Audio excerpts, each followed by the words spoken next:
Oh, sorry, I'm late. I had a bit of a problem switching on to the Goldy's account from Nick's. So, we are in the barn today, and we're doing a spring clean. And that means everything's getting jet washed. If it stands still long enough, it's getting jet washed. That's why Michelle's leaving the barn, because she's worried she's about to get jet washed. So, jet wash-tastic. So, we have kind of like swept the floor. Okay, that's as good as it's going in there. I can't believe the chickens have got such a big stall, Janine. We'll fill it with, I'm thinking of how to do that. Chickens. So, everything has been jet washed. The walls, the floor. The goats are hanging outside because they're not daft. You okay out there, guys? They're like, yeah, we're not coming in. Not coming in. And we're just clearing up after the winter. So, there's the hay store. Janine's making a muddy mess on the floor because she has, did I mention she jet washed everywhere? So. I expected this to be like a 2-day project. And Yeah. Done in an hour. An hour. Cause, what do they say? Many hands make light work. sorry, I've had to walk all the way up to my house to try and get connection. It dropped in the barn. So, in the barn today, we've had Nick, Janine, Michele, Betsy, and myself. And lots of brushes, a jet wash, and all sorts of other cleaning implements. So we're doing a big spring cleanup, and Betsy will create a tack room in there, and the feed room we're going to streamline so we've got all our medications easily to hand and not dusty. Because one of the things we have noticed over the winter has been that the arena creates a tremendous amount of dust, and the dust rises and it likes to settle, particularly in the feed room and the tack room. So it's a right royal pain in the butt. And the other problem we actually have is that we have so many sparrows. We have a flock of enormous numbers of sparrows, really, to be quite honest with you. And we're going to have to put up net in the areas that they can get in and fly around in the tack room and in the feed room, because it is like guano city in there. There is just absolutely piles and piles of poop. So that's not quite so good. So just little tweaks, and it's good because as we're getting in here and getting settled, we're finding things that don't work. We're going to have to totally and utterly redo the plumbing. Now the plumbing's interesting in that there's the plumbing in place for a previous hot water boiler and the existing hot water heater. So there's plumbing pipes that go absolutely everywhere. They go to the washing machine, they go to the hot water, they go to the sink. And the ones under the sink that caused us not to be able to use the sink have broken in 5 places. So I think the easiest thing to do is probably strip out every single piece of piping, and it's all been copper piping, which I know is very expensive and super, but it is corroded so badly that even if we repair, it just cracks further down the pipe. So we're going to have to replace it with PEX and get a system going whereby we don't freeze, it doesn't kill us off. It's there's a way to do it, and the way that we have it set up at this precise moment in time is not the way. So lots of things to do, lots of things, and you know that will make the barn so much easier to run. It will just allow us to have, you know, everything on site. We won't have to ship the water in, and we've got a central point, so that's, I think, really very good. It's like sometimes I've always thought when you move into a new house and you have plans for the garden, but you really have to let the garden have a season. You know, spring, summer, fall and winter, and so that you get, if it's had every single season, so you can see what grows, what's in the wrong place, what sprouts up that you weren't expecting. And it's a bit like that in the barn. There's lots of things that we've done to remedy issues, you know, like the fencing issue, but there's still a tremendous amount needing done to just get it into a smooth running operation. So it's exciting. unfortunately costly, but it's exciting. And these things, you know, I think you just need to suck it up and say that's what happens when you work with animals.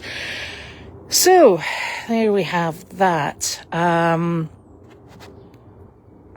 So it's we thought it was going to take a couple of days, but everybody turned up and we looked to be quite far through it. So that's absolutely super.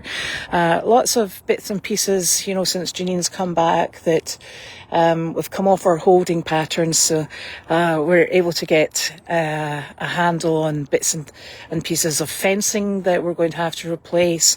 We've got a blinking fox, and honestly, the fox was in Michelle's dog yard last night. It was over with me at the chickens at 9:21, and I know because the security light went off, and I jumped out of bed and I was like, aha, I'm going to go and see what's happening.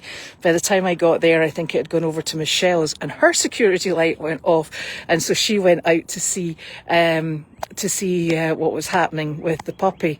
And she said the fox bold as brass was there.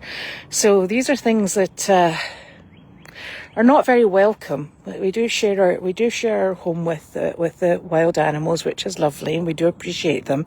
I do also very much love my chickens and the turkeys and the ducks. Nick obviously is frantic because he can't get the ducks in. That's what they do. They like to sit in the middle of their pond and laugh at him at his attempts to try and get him in. So that's a pain in the ass. But we're getting there. So lots going on, lots to do, as is always the case. Now, hi Bella. Now, let's see if we've got any questions. Sparrows are extremely messy. For such small birds, they're enormous poopers. Right. Oh, it is the last day of April 2026, indeedy. Yeah, I think PEX is going to have to be the way forward. The other thing with the copper is it drips all over over the place as well, because I suppose the PEX will do that too, but I don't think that helps with its long-term lifespan. And copper is very expensive.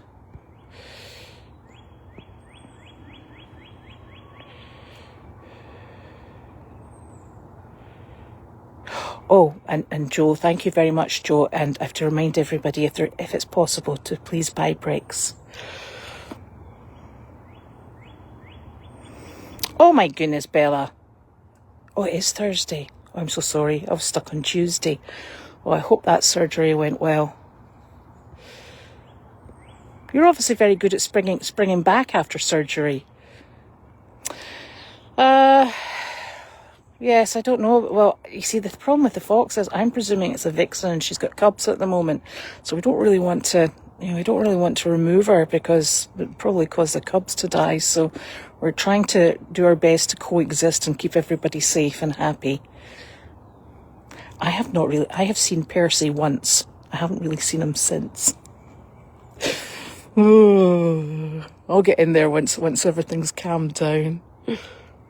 And it will be chickens chatting tomorrow. That's quite correct.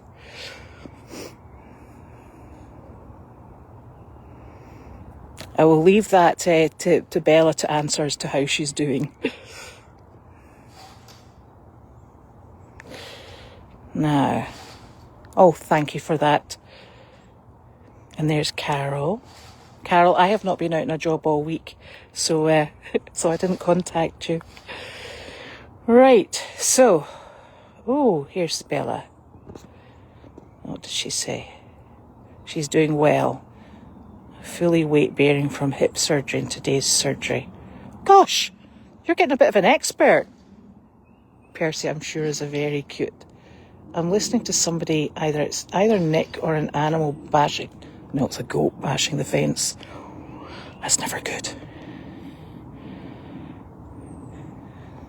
Yeah, I think there are also laws. I know that we don't have live fox hunting here either, so I would presume it's protected. You know, it's a very difficult balance because, I mean, let's face it, we're an animal-based operation, and, you know, yeah, everybody's got a right, etc., to, you know, live their best life, and it's what we try and promote with our animals. And it's just while trying to protect our animals, you're a bit like, that fox is going to get them. Oh dear. Yeah, it's a tricky one. So I am going to go back to the barn. I've got quarantine on the other farm at the moment, and I have a pony, or he's actually a mini horse, and he's called Alfie. And there's a body score to tell you how healthy they are weight-wise, and he's a 1 out of 9.